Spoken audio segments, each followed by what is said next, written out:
One thing that keeps me puzzled, despite having studied finance and economics at the world's best universities, the following question remains unanswered. Why is it that 5,000 units of our currency is worth 1 unit of your currency, where we are the ones with the actual gold reserves? It's quite evident that the aid is in fact not coming from the West to Africa, but from Africa to the Western world.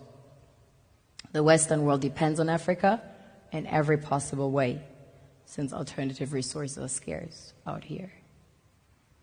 So how does the West ensure that the free aid keeps coming?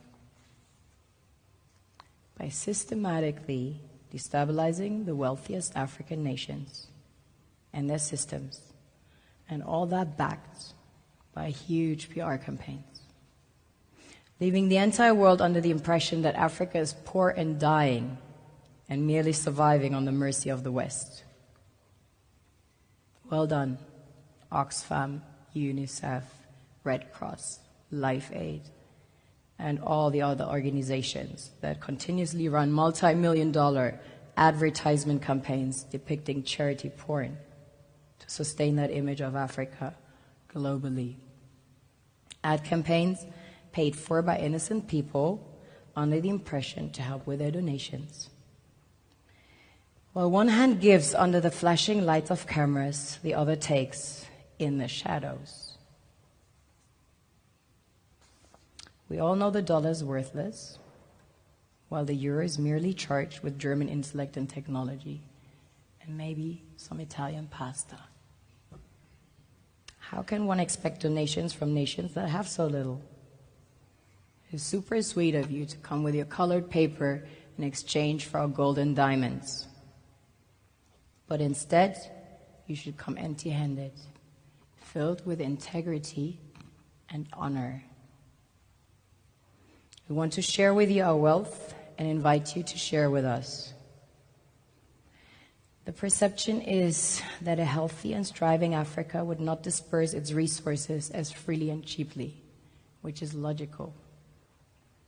Of course, it would instead sell its resources at world market prices, which in turn would destabilize and weaken Western economies, established on the post-colonial free meal system.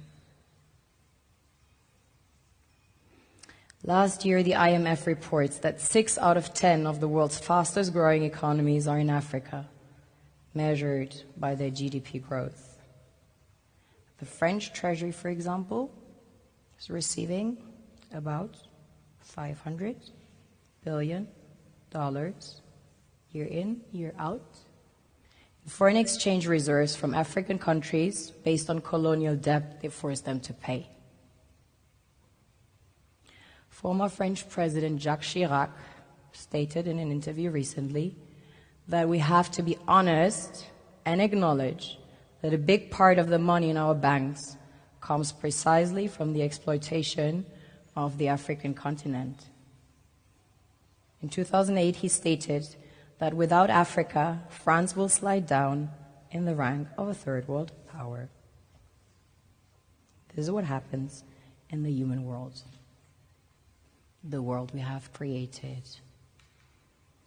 Have you ever wondered how things work in nature? One would assume that in evolution the fittest survives. However, in nature, any species that is overhunting, overexploiting the resources they depend on as nourishment, natural selection would sooner or later take the predator out because it offsets the balance.